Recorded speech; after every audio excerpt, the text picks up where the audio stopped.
Hi everyone, here, what's up? Yes, my name is Etrudu, and I humbly welcome you back to my channel.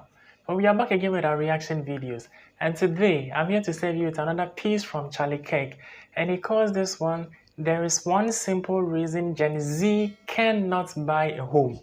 Bro, Charlie, but don't forget some millennials ain't got homes, so bro. But anyway, that was just by the way. So without much ado, ladies and gentlemen, please sit back, relax, and let's enjoy this video to the fullest. Let's go. Hey Charlie, so I am as a young adult right now in America. I'm looking right now towards like my future, and I'm really having a hard time really seeing myself being able to do the same things like my parents have done, such as buy a house at a young age and whatnot. So, do you think there's going to be any change in in the housing market from the high interest rates and big companies and investors buying all types of properties and just renting them out to just Americans in general? It's a great question. So 4 years ago, the average income to be able to buy a home in this country was $59,000 a year. Now it requires $106,000 a year to buy a home. And it's probably even more than that here in Vegas, is my guess. You have been robbed by the DC political class. And then big corporations like BlackRock come in and purchase these homes and then rent them back to you. This is one of the reasons why I personally support President Donald Trump's candidacy. This was not the case when he was president. Homeownership was in your grasp, wages were going up, young people saw their livelihood increasing, and Joe Biden has destroyed all of that. It's just a fact. Just look at the numbers. The last 4 years, he has obliterated the ability for you to be able to own a home. So, yeah, we should say that multi-trillion dollar corporations like BlackRock cannot come in and buy homes and rent them back to you. In fact, I want three very basic things for every one of you. I don't care about your politics. I want you to be able to get married, have kids, and own a home. Those three things should be in the very basic social contract for Gen Z, and that's my message. And I pray we can restore that. Exactly. Thank you. Do you think that anytime in the near future that any changes in the housing market are going to take place? Say that again. Do you think housing prices will probably go up before the end of the year because interest rates are going to be cut 3 times before the election? The Fed just announced yesterday interest rates are going down, so you guys are even more screwed. In fact, you guys right now should want interest rates to go up, because then you might actually see a collapse in housing prices. You guys could swoop in. The Fed, in my personal opinion, I have no evidence of this except outside speculation, they're lowering interest rates to try to get Joe Biden reelected, is what they're doing. All right, ladies and gentlemen, but honestly speaking, life after COVID has never been the same, if I should be honest with you wonderful people. The situation persists in every part of the world. Talking of rising interest rates, increasing, cost of commodities, bro, it's just crazy. It's just crazy. So the situation persists in every part of the world.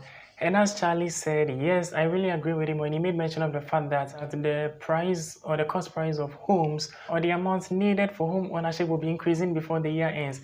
Clearly, that is very true. But the part I didn't really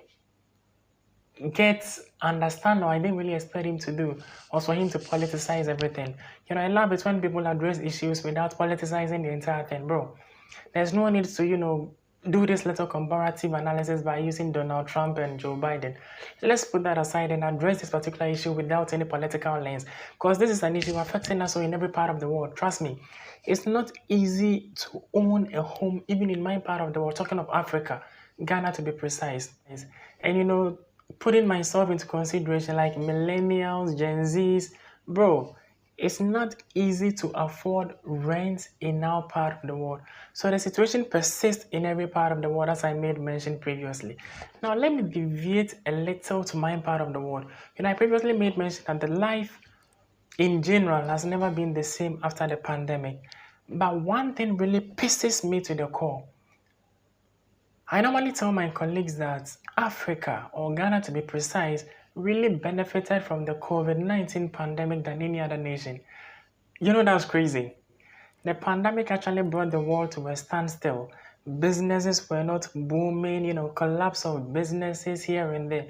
But I'm still saying Ghana and Africa really benefited, and I hope you understand that.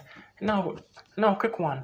During the pandemic, a whole lot of, global institutions came out with huge amounts of money in the form of grants to my part of the world. And what is happening? What are we seeing? We couldn't make judicious use of that funding. And bro, that is something that really pisses me to the core. Will you believe that if I buy something in my country, I am still paying for the COVID-19 levy? Well, I shouldn't have any problem with it. The same thing as the different form of taxes in my part of the world. You know, taxes has really increased by an unexpected margin. Bro, I ain't got problem paying taxes so far as I'm a citizen of this country.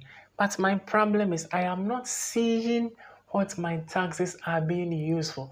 I am not seeing any new improvement, but I keep paying more taxes day in and out. And as I previously made mention of the COVID levy, bro, we were all here. We saw corporate bodies and donor institutions and agencies giving us money in the form of grants to fight the pandemic. What did we do? We mismanaged that funding and we are still here paying COVID-19 levy. I wouldn't be surprised if the next generation will even come and still be paying for that particular levy. Bro, it's just crazy. It's just crazy. And I believe different countries in different parts of the world are still experiencing what I made mention of. But bro, we need to find a solution to this particular problem. Because as the gentleman cited in his question previously, our parents were able to achieve a lot with limited funding. And if we are not careful or care is not taken, we may end up joining our ancestors without acquiring half of what our parents did acquire. So ladies and gentlemen, what is the way forward? Let's share our thoughts as intellectuals. Let's share our thoughts. Let's address this particular issue without using any political lens like Charlie did. Well, I really disagree with him. Charlie is my guy. I really like him. He's very learned. I love the gentleman. But I disagree with him, addressing this particular issue with any political lens. So ladies and gentlemen, let's share our thoughts. Let's share our thoughts on this particular subject without any political lens. I'm always available to reply as and when necessary. Alright, ladies and gentlemen, I wouldn't like to talk much on this particular piece. Again, my name is Esredu, and I'm excited to get an opportunity to react to this particular video. If you love the content I do create, or if you love what I do, and you genuinely want to be part of this beautiful family, do what? Subscribe to the channel, like this video, and keep your comments coming. Peace.